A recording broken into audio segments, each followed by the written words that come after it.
وہ بھی حدیث شریف میں آتا ہے، حضور صلی اللہ علیہ وسلم دعا فرماتے تھے، اے اللہ مجھے مسکینی کی حالت میں زندہ رکھ اور مسکینی کی حالت میں مجھے موت آئے اور مسکینوں کے ساتھ میرا حشر ہو۔ تو کسی نے عرض کیا حضور آپ یہ کیوں دعا مانگتے ہیں؟ تو فرمایا کہ جو اللہ کے حکموں پر محنت کرتے ہوئے مسکینی کی حالت، مسکین وہ ہے جس کے پاس کچھ نہیں، جو آیا اللہ کی رضا پر خرچ کر دیا۔ تو فرمایا قیامت کے دن جو نیک مالدار ہوں گے ان سے 500 سال پہلے جنت میں جائیں گے۔ جو مسکین صبر کر کے حضور صلی اللہ علیہ وسلم کی سنت اعمال پر چلتا رہے گا تو وہ مالدار جو ہوں گے وہ تو حساب کتاب میں ہوں گے، تو اس کا تو حساب تو اس کا ہے جس کے پاس کچھ ہو، اس لیے تو نعمتیں دنیا میں لی نہیں اور اللہ کے رضا کے عمل کی، یہ 500 سال پہلے جنت میں جائیں گے۔ اور حضور کی امت میں 100 سال سے عمر تو کسی کی ہوتی ہے۔ تو بہرحال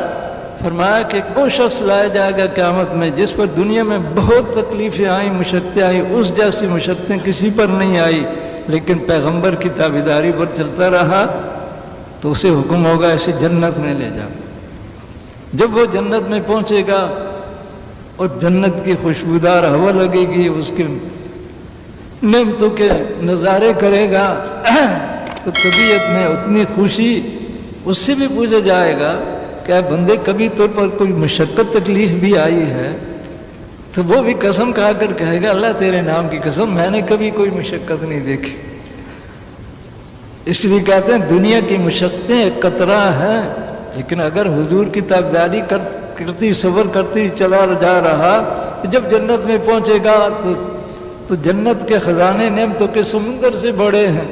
تو جب اتنے بڑے خزانوں میں پہنچے گا تو وہ قطرہ مشقت کیا یاد ہوگی، بلکہ جتنی مشقت حضور صلی اللہ علیہ وسلم کی تابعداری کرنے میں مشقت بنے گی اس کا درجہ اتنا اعلیٰ ہوگا۔ اس لیے یہ بھی آتا ہے کہ جو حضور صلی اللہ علیہ وسلم کی تابعداری کرتے ہوئے دنیا میں تکلیفیں آئیں ان پر صبر کرتے گئے، اس صبر پر ان کے درجے اونچے ہوں گے، اور جو دنیا میں حضور کی تابعداری تو کرتے رہے لیکن مشقتیں نہیں آئی،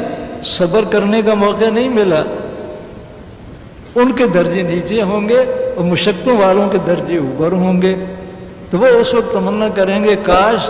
دنیا میں ہمارے جسم کو کینچیوں سے کاٹا جاتا دین پر چلتے ہوئے اور ہم صبر کرتے تو آج ہمیں بھی بڑے درجے ملتے۔ تو جو دنیا میں نعمت اور صحت والے ہو کر نیک اعمال کر کے جنت میں پہنچیں گے تو وہ نیچے کے درجے میں ہوں، جو مشقتوں کے ساتھ دین کے کام کر رہا صبر کر رہا اس کا درجہ ہو۔